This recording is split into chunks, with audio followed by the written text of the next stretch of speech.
Hi, everybody. It's Tevis, and we are here for another Game Changer chat.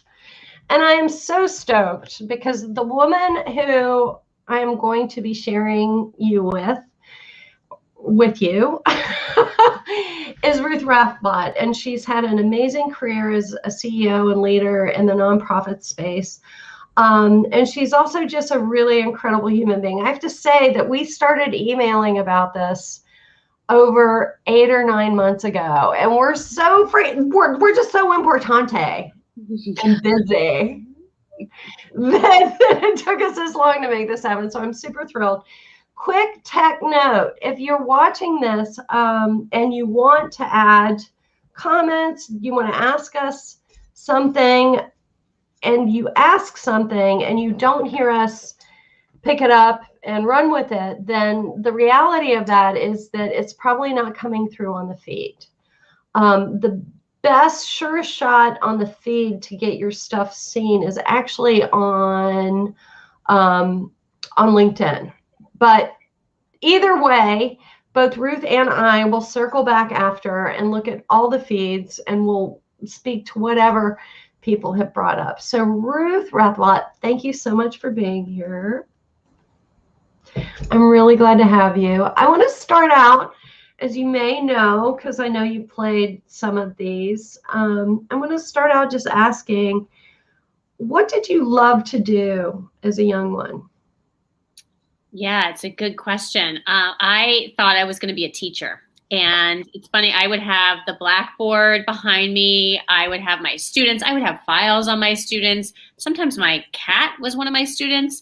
And so I had a full classroom. And so I really thought I was going to be a teacher, because that's what my playroom was literally a classroom. So when I was a kid, and I also had a dance class that I also taught in our backyard in my head. So it was definitely, I love the idea of teaching. I love the idea of just setting things up so that's how I thought about life as a young kid. Well, I hope you are a better teacher of your cat than I am of my dog, because I have a dachshund and she doesn't do a damn thing I want her to. How was the cat? The cat didn't either. And sometimes the cat also, when I went through a stage of wanting to be a vet, I wrapped the cat up, and the cat was not the nicest cat. This was our cat Nimbus, who, if you Nimbus? Nimbus, yeah, because she was all white cat. And he was a tough cat, for sure. So I think probably didn't love the veterinary science part of my career. Of your passion. My passion. Oh, well. That didn't last that long either, so he didn't have to worry. That built up the calluses of rejection at an early age, I'm sure. Cats are great at that. They're really great at that, because they can very humbling. Well, so tell us just about your career arc. I mean, here you were, a little kid who loved to set things up for people to learn, but what have you done with your life? Yeah, it's funny. I went to college, and probably like a lot of people, wasn't sure what I was going to study. I went to a liberal arts school called Goucher College in Baltimore and started taking some psychology classes and really loved that. And said to myself, you know what? Let's take a few more of these classes. Let's major in this. And my mom had actually just started to go back to school to get her master's in social work. And so I thought, yeah, that's what I want to do. I want to be a clinician. I want to be a counselor. I want to see people one-on-one for 45 minutes. And went to graduate school with that intent in mind. And I went to Boston University to get my master's in social work school. And my first year placement, Tevis, was in a school setting, an elementary school setting. And while that was great to work with young kids and to have therapy with young kids, one of the frustrations was you would then send them home and you weren't working with the full family. So you weren't able to really connect and disconnect some of the pieces. And so I spent the summer between my first and second year of graduate school down in Appalachia in Kentucky. And it was eye-opening. And I worked with students from underserved backgrounds, low-income backgrounds, and their moms primarily, and helped them build entrepreneurial skills and work with young kids, especially young kids around. A lot of them weren't in school. And so learning how to use prepositions. When I would say, where do you place that plate? They would say, you place it there. I'm like, I know, what's the preposition? And they're like, oh, on there, over there, not under there. And so teaching kids prepositions became a passion. And just the teaching piece kept going. But I went back to graduate school that fall, and there was no way I wanted to be in an office seeing kids for 45 minutes to an hour and then thinking that was it. I wanted to change the world. But I was never going to be somebody who hugged a tree and got arrested. So I needed to figure out, what did that look like? And so somewhere between tree hugging and getting arrested and being in an office. Right. Where was that middle ground? And what was great is I had an amazing faculty at Boston University in the social work program that said to me, you know what, you can actually graduate with all three majors, which would be a clinical major of the counseling, the one-on-one. Yeah. You can also get your policy piece of the degree, so you understand the policy piece. Because when we talk about social work and policies, you need to know what individuals need, right? So we have to, the client piece is really real. And then the piece around working with policy is real because that affects human beings. And so I got a policy degree. And then I said, well, I know, but I love the group work aspect of what we do and working with groups. So I ended up graduating my social work degree with a policy piece, a clinical piece, and a group work piece. And then I said, well, now what do I do? And I do with all this genius? I know, with all these skills, what do I do? And decided to not stay in Boston, because I couldn't find a job, frankly, and moved to New York because all of my college friends had moved here, and said, I will do 1 year in New York. I can do one and done. And I interviewed for a job with an organization, Big Brothers Big Sisters, and said, I'm going to keep this for 2 months and I'm going to keep looking, and ended up staying there 15 and a half years. Wow. And have been in New York City for 26. So all that teaching that I did as a little kid and all that planning, that's not reality. Like, best laid plans, they say, right, don't always come to fruition. So I've been in New York 26 years and was at Big Brothers 15 and a half. Then went on to run a nonprofit organization, and now I'm running an amazing organization up in Harlem called the Harlem Educational Activities Fund, which gets kids to and through college. Wow. Yeah. Huh. So the education. You were in the, here's what it should be, and then you went into the grassroots of what it really is, and that needs are really pure and simple in the form of a preposition, right? Right. And then you pulled back out and said, well, for me to really apply this, I need to look at the policies that impact human beings. So getting kids to college, what's the impact there? I mean, there's so much talk about the pressures on kids, and I think a lot of it is really focused on the middle class, right? I think a lot of it, the conversation about college has been what it takes to become ready for college as someone who's growing up in a social media environment with all of those pressures. I think oftentimes when we look at folks who don't come into a birth of privilege, there's a lot of talk about imposter syndrome, that like, even if they get in, a lot of times they will bounce out simply because they don't feel that they belong. Like, what do you feel like you're really watching there? Yeah, I think, it's interesting. The program that I run, Tevis, is a program that focuses on the forgotten middle student, or this, what I call the sweet spot of the middle student. And so to your point, they already are not picked for programs. Like, when we meet them, they're not at the top of the spectrum and they're not at the bottom necessarily. And so, because those two ends of the spectrum get a lot of attention, we focus on the middle student because we see potential. And so we start with students as young as 6th grade with the idea of, you are going to spend 11 years with us and you're going to get to and go to college. with the idea of providing them academic supports, not tutoring, but real project-based learning where we're supplementing what they're maybe not always having access to in the schools. And then a rich social emotional lens, this youth development piece. So how are we thinking about persistence? How are we thinking about grit?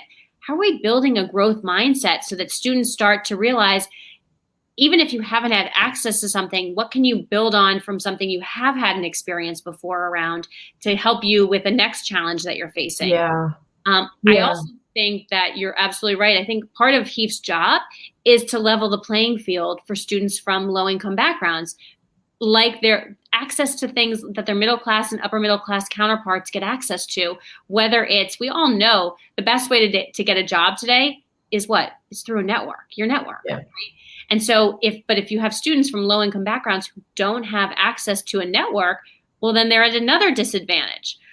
So it's about the college, exposure to college, it's exposure to career, it's exposure to just even different types of activities. We have a cultural literacy program because my thought when I got to HEAF 8 years ago was, I never want a kid in New York City not having access to Broadway, off-Broadway, dance, culinary experiences, museums that are interesting and rich, and meet the people behind the scenes with them as well. Not only just see the performance, but actually know what kind of careers exist, because that's the disadvantage is when you haven't had exposure, you then don't get access to what's available. And in the knowing that those people are real people just like you. Yeah. And that maybe they've had to overcome a zillion things to be on that stage or to produce that play or to run that show, right? I think that's... Absolutely. And we have kids who say, I didn't know I liked art because art programs are cut in school. I didn't know I liked music or thinking about theater because I'd never been to a show. Well, that's unfortunate. I have kids who've never traveled. And so we have a travel program where we've taken students to Nepal and to Botswana, Belize. We were in Cuba 2 summers ago. We were supposed to be in Ecuador this past summer. This year they're studying Africa with the hopes at some point we will be able to go to the continent. But yeah, it's exposure and it's opportunity, because that's what kids in middle class and upper middle class families get. Yeah. Well, so you talked about grit, and I know that you have grit, but let's talk about your grit. Where did you get your grit? Like tell me, because there are tons of CEOs of nonprofits that I could bring on here, but I really look for people who have had to look at limitations square in the eye, or they've had to look at the box checking, right? Oh, I have this title, I have that education, and I'm doing my career, right? I'm really curious about, how do we overcome any framework that may be imposed either by ourselves or by our society to make a contribution that's unique and that somehow calls us forth above and beyond even our own expectations of ourselves? So talk to me about your grit. Yeah, no, thank you for the question too. And I know you and I have talked a little bit about it too, in terms of, so it's interesting. I was born with a limb difference. I was born missing my left hand. And what that meant in my family growing up is, luckily my parents, when I was born, and they were in shock, and there were days before sonograms, Tevis, so they were definitely in shock. And it was their firstborn child. And they had a really great nurse in the natal unit who said, you know what, you're going to treat her as you would any child. You're going to treat her as normal.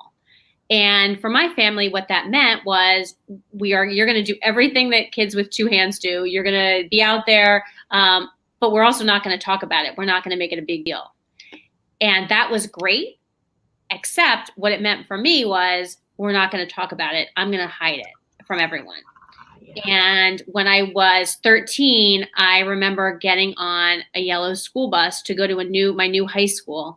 And I just for the day thought, Tevis, that I was going to hide it for that day. And I got on the bus thinking, I just want to fit in. I don't want to be judged. I don't want anyone looking at me like I'm different, because I'm 13. All I wanted to do was fit in. Yeah. And that hiding that day lasted for the next 24 years. And I hid my hand from everyone. I hid it in professional settings. I hid it in personal settings. And so hiding truly became an obsession. And it stopped me from living my life the way that I wanted to. When I was a kid, I did theater. I was, Alice in Wonderland. I had did a lot of theater. I did sports. I was student body president when I was in middle school. And all of that changed when I started hiding. And it's a little bit different. You referenced imposter syndrome before. It's a little bit different because imposter syndrome is like you get to a place and you think you're going to be found out, right? Because of your skill set, though you really do deserve to be there. You're just always worried that someone's going to be like, you don't deserve to be here. Mine was true hiding and covering. And I think it's interesting. I have read a lot and done a lot of research lately on covering, and more people admit to covering part of themselves in the workplace. They cover the way that they speak. They don't always talk about their background or how they grew up. They don't always, even with race, people cover their race.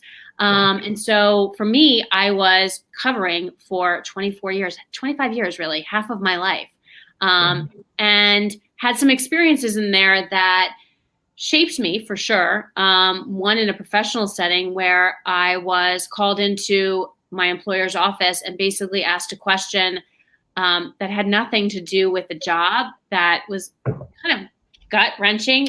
He basically asked me if I had gone to kindergarten, because if I had, I would have learned how to use scissors and paper. And that I share that story, probably a longer version of it, but it really was, I was in college. And of course I went to kindergarten. And so the reason I share it out is because I think sometimes managers or employers make assumptions about people's performance and productivity, and we forget about people and maybe that they're going through something, because he didn't open a door to have a conversation. He basically closed a door and had me walk away in shame.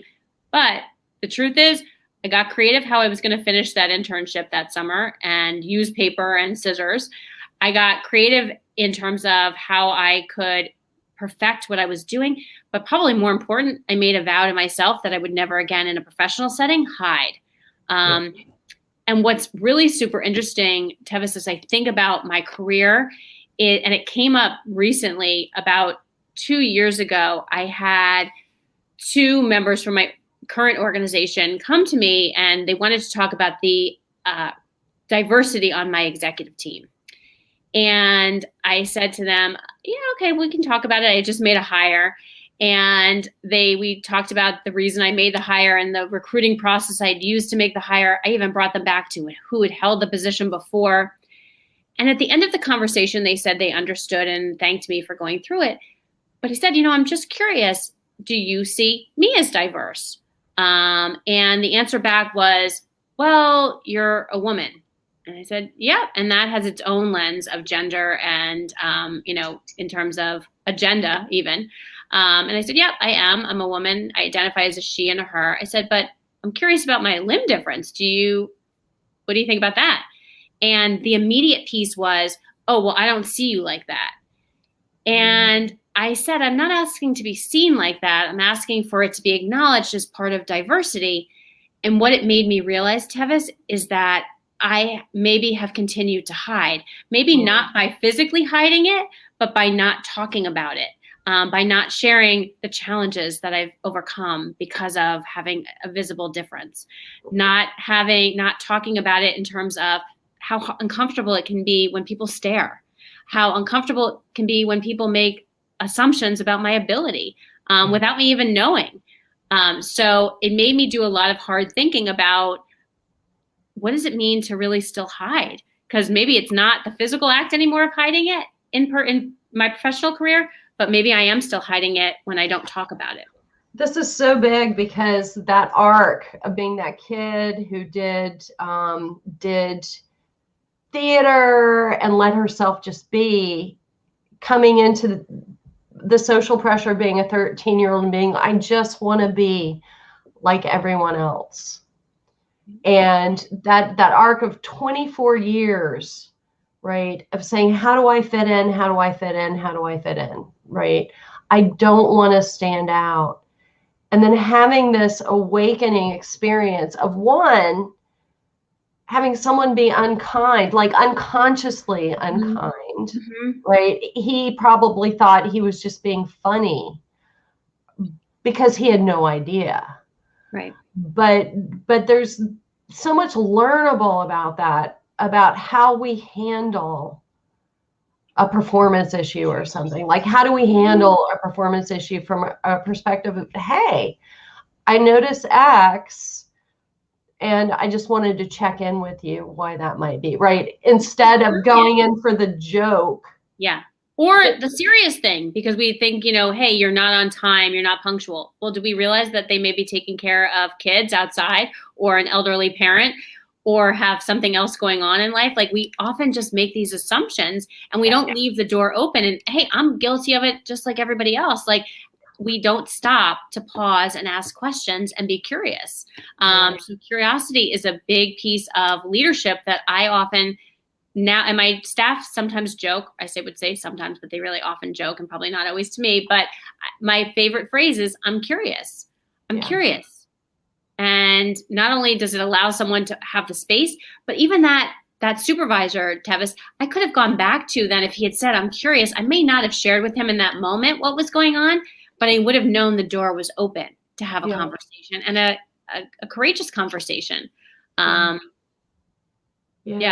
No, it's definitely. So there were some YouTubes, right, that were going around for a while that showed, and I've actually participated in this in person, but the reason I'm pointing out the YouTubes, that showed some diversity exercises where people would all be standing in a circle, people of all staff levels, etc.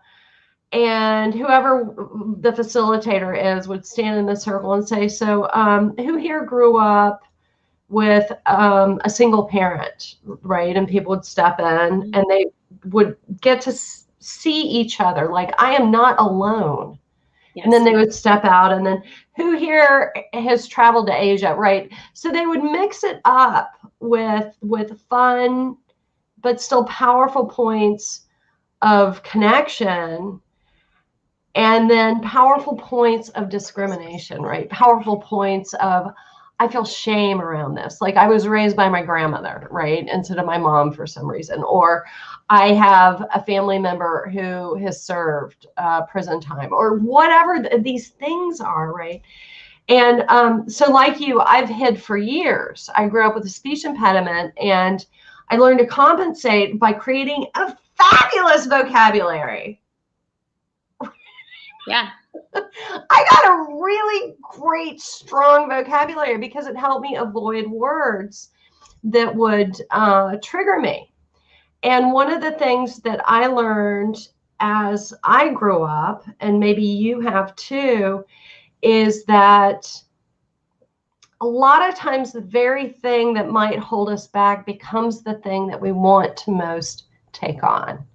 And so for me to learn Spanish and Portuguese and learn how to present and be on camera and have a conversation like this, like, that became a real drive. Like, the need to communicate became a real drive. So I'm curious, having a limb difference, what do you feel like the gift has been? Wow. No, you just said so much. And I literally started picking up my pen. I'm like, I have so much to say to this. I have so much to respond. Yay! I think that there's kind of three big things, right? There's the piece around that many of us who are hiding or covering feel so alone. We think we're the only ones, right? We sit there and we obsess about it, because one of the things I've realized is that my hand was actually never my disability. My mind was, right? Because it played tricks on me in terms of how I process things or how I became obsessed with it. I stopped living my life, not because of this, but because of this. Yes. So that's a big piece. I think the second piece is that you talked about is the need or the opportunity to be creative and think outside the box. When you, like you mentioned with your speech impediment, you had to find words, right? You had to then think outside the box of how you were going to navigate this world. I similarly have had to figure out, how am I going to hold, when I go to a cocktail party, how am I going to hold the cup, shake someone's hand, the glass, shake someone's hand, and a plate of food? Like, and then take a selfie, because I love a good selfie. So like all of those pieces, like I have to think outside the box. And when I think about the people I want on my team, they're the ones that have overcome challenges, right? They're not the ones that life has been, not that life is always easy for everyone, but they're the ones that have pushed through and had to be creative, that have thought outside the box. And then I think to your last piece around like, what's my gift? The gift is that I am now able to connect with people in such interesting ways, because even my sharing my story with you allowed you to then tell me about your story, right? And then that's how we connect, because our differences are what bring us together. And it sounds so, people, when I say it, sometimes are like, oh, well, I don't think you mean it like that. I'm like, no, I do. I mean that the things I share about myself that are vulnerable are actually the things that connect me in greater ways to people, because then they say, oh my God, me too. Like, wow, I want to tell you about my family. Or, wow, I've had people, because I have turned this now. So my day job is I run this nonprofit up in Harlem. And my passion project is broadening the definition of diversity to be more inclusive, with the idea that if I share my story out, we can start to have those courageous conversations in workplaces. And people who come up after always say two things, Tevis. They say, hey, thank you so much for not giving me another lecture on diversity and making it that I didn't do something right. Because I think we're in that kind of space right now that's been interesting to navigate. And then I think the other thing that they say is, I feel included. Like, thank you, because mine often isn't a topic that gets talked about when we talk about diversity and inclusion. Well, you're white. I'm white. Well, you're a white chick working on Harlem. Yep. Helping the world be more diverse. Like, is there any kind of... Well, no. And it's interesting, before I got this job, and this is definitely one of those lessons in life, that I was told you'll never get that job. Like, and I remember reading the ad, I got it from a headhunter, and I said, this is my dream job. Like, this is my job. I got it. Like, this is it. And there were several people who said, you will never get that job. And that kind of made me more determined to find out more. But I will say, I am so grateful to my board of directors who took a chance to say, yes, a white female can be a CEO of an organization in Harlem, and expand us to not only we're in Harlem, but we're in Brooklyn and we're in Queens. So really be a New York City-based organization. But so they took a chance for sure. And I have definitely shared the leadership and been able to show the leadership in the role. But it's been, I've had really interesting conversations with students too when I've opened up to them. And that was another piece of hiding, because I wasn't telling students about my hand, not that I was hiding it, but I wasn't sharing my experience of how difficult sometimes it is, especially because I work with teenagers, how difficult it is just to be a teenager today. And that those things that or be a teenager that has a limb difference. Or be a teenager who is a different race. A Black teenager who's looking to enter corporate America or go to a predominantly white institution for college, or to be low income in a city that's very, that costs a lot of money to live in. And I guess the other piece that's super interesting as I've started to kind of navigate this space is how do I'm trying to put it into words, but I'll think about it, but it's how do we, I just had a thought too, but I'll come back to it. I know I have something that I was like right there. Well, I've got like 50 questions, right? Duh, it's my job. You talked about compassion, and you talked about how your family took a position early on. She's just normal. Mm-hmm. And that whole passing thing gets ingrained really early, that tells us not to step into what makes us weird. Yep. And I actually fervently believe that every single human being I meet has some weirdness. Like, they have something that doesn't fit the cookie cutter June and Ward Cleaver, right? Like, everybody's got it. And when you talked about the moment that you really started to embrace, no, this is part of how I lead. Yeah. Right. It really touched me, because everyone's talking about empathy at work, and everyone's talking about diversity at work, and everyone's talking about the stress levels, and it's, but meanwhile, until our differences are really part of who we are. And we're not like trying to hide them, right? It's so funny that you've got a limb thing, because I always say, how much are we curating? How much are we severing pieces of ourselves because we think we have to fit in, right? We think we have to be able to function or to achieve. And meanwhile, that very thing that makes us weird or different or uncomfortable or kind of odd, that's actually our strength, because it is the compassion point. Yes. No, absolutely. It's the thing that makes us unique. It's our gift. It's the thing that brings us closer to people. And though we think, and it's so funny, I think for so many years, up until recently, I thought this half of my body, the one hand, the full hand, was the stronger part. And what I realized is that actually I'm a whole person, but my limb difference is the one that's bold. It's the one that's bringing me out there. It's the one that's connecting with people. And it's too bad I hid it for so long. Yeah. I think the other piece that I was going to share with you before too is that I just remembered is, what's been interesting about being in this last year of COVID is that it's been very isolating for some of us, right? Yes. It's been difficult. It's been lack of human connection. It's definitely been isolating, and there's a need to be seen. If you watch enough TikTok, I think that will resonate. But I think that what I realized during this time is, because I did a lot of thinking about this idea around hiding, et cetera, is there are so many groups of people who have been experiencing this loneliness and isolation and lack of human connection for a while before COVID. Oh, amen, sister. Yeah, whether it be those with disabilities, or whether it be elderly who we leave in home, or whether it be those who are incarcerated that are in solitary. This is, the long-term mental health effects of what is going on right now are going to be dramatic. And I think that we're just starting to see some of it.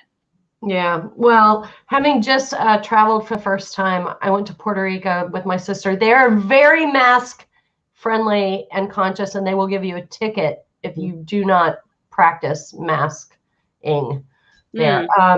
But just being around other human beings, and as I've said to friends, feeling my ions bounce off of other strangers' ions was just such a giddy making. It's healthy. It's healthy to have human connection. It's this has not been healthy and not normal. Yeah. And so I think, as I think about my own hiding, it made me think about, how are others being hidden? How are we, even being isolated? Yeah. It's been a really powerful year. I mean, it's definitely been a powerful year in terms of introspection, and time to really curate some ideas around this idea of hiding and covering, this idea of connection and difference. And then leadership. What does that have to do with leadership? How do we connect with others when all you're seeing is a Zoom call? Like, if you and I were in person, I would be high-fiving you. I'd be hugging you. I'd be like, it's just different. And so how do you lead through this kind of time? Yeah. Well, and while the reality of our home situations has become somewhat unavoidable, and so many of our clients have come to us saying, I need you to teach our people, our leaders, our managers about how to be empathetic. And I say to them, well, then we have to start with their empathy towards themselves. Yeah. We have to start with their ability to be rooted and vulnerable, even in their own conversations with themselves. Yes. No. Because if we are not doing it with ourselves, how the hell can we expect to offer it to anyone else? Right? Or even expect it of others. Like, we all want these workplaces where people are showing up as their true selves. But you're absolutely right. If we as leaders or managers aren't doing the work on owning our own differences first, and or challenges or struggles or flawness. Oh my God, a flaw. Yeah. And if we can't talk about it with our teams and, in a way, then how are we ever expecting them to do it? But I don't just blame the executives, right? It's both. Like, it has to be a meeting of a conversation like that. I guess, am I doing it the right way? Yeah. Like, it has to be both ways, because employees have a responsibility too to own their stuff. and then be able to come to their manager and talk about some of the pieces in a safe workspace and have those courageous conversations. But so it's both levels. It's not just pointing fingers at each way, because it's very easy as executives or managers to be like, well, they should come to me. Well, have you made it easy for them? And what work have you done, to your point, on yourself? And similarly, I know it's very easy for employees to point the finger up and say, oh, the executives create culture. No, everybody creates culture. It's a we. It's a big fat we. It's a big fat, flawed, beautiful, amazing we. And I'm just so grateful to you for sharing this viewpoint, because it is not one that we get this level of transparency about. So if there's one thing that you wish that you could say to that 13-year-old self, what would you say to her? Yeah, I've thought a lot about that, and even done some regression therapy about that, which Fabulous. is interesting, and cool and intense. I think I would tell her that it's going to be okay, to not hide, just to be brave, and to start to seek support in places and let people know when it's challenging. Because I think in that 13-year-old spent a lot of time in her head with it and very worried and wasn't sure where I could bring it. And so I would say start to look at the resources, starting with your family as a first place, and then starting to connect with some of the teachers where I had really special relationships.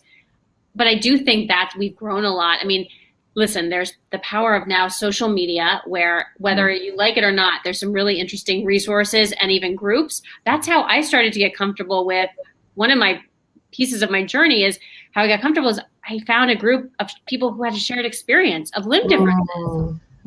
So connecting with them and realizing I wasn't the first person, Tevis, to ever hide my hand. I wasn't the first person to wear longer sleeves so that nobody could see it. People have also had that shared experience. And what's beautiful is then being able to be a role model for the younger generation who also have limb differences, to say, you are going to be successful, or you can be successful. You can fall in love. Like all those pieces, I think parents of kids with disabilities or differences, mental health challenges, worry about your kids, right? And you worry about those fundamental things that what means to be successful. So I would tell that 13-year-old not to worry so much. It's going to be okay, but to reach out for support a lot earlier. It's going to be okay. It's going to be okay. It's going to be okay. And then start to travel and really enjoy the world. Don't be sheltered in. Well, thank you so much. I love that as an admonishment, actually, to all of us, because I think that a lot of people, whether they're a young person or they're a 50-year-old, I think a lot of people still really struggle with their wholeness of spirit. Wait, is 50 old? Well, I'm 52, so me too. I like to think it's old, because that means I'm really, really, really old. Right. Or will be, hopefully. Yeah. No, I agree with you. No, and I appreciate you giving me the opportunity to talk. And I so enjoyed even our first conversation. So I'm so grateful to continue to expand on what we talked about too. So thank you. Well, okay, people. This is Ruth Rathblott. And Ruth, I know that you are looking to do more speaking and stuff like that. Where can folks find you if they want to find you? So they can find me on LinkedIn, absolutely, with my first and last name. And I am almost finished with my website. So it will be out there. Yeah, it's a labor of love. Oh, I know. Websites. I'm on like my 8th or 9th, and I'm just like, oh, this again. Meanwhile, game changer.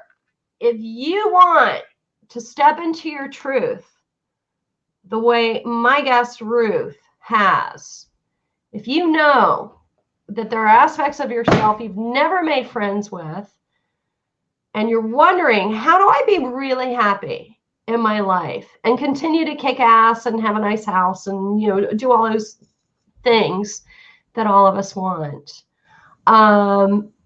check out, go into balance integration and just click on the game changers. And I lead intensives, and they are not a light lift. They are serious work, but they're fun, and you do it in community, and I would love to have you along. So next week, I've got this amazing guy who works in sound. He has a record label. Like everyone's saying, oh, there's no business in music anymore. No, this dude is amazing. And the week after, I've got the creator of a TV series called The Good Road. So we've got some really interesting people coming up, and I'm just so grateful to Ruth for taking time and for sharing her heart and her truth. So thank you. Good night, you guys. Have a wonderful one. Thanks, Tevis.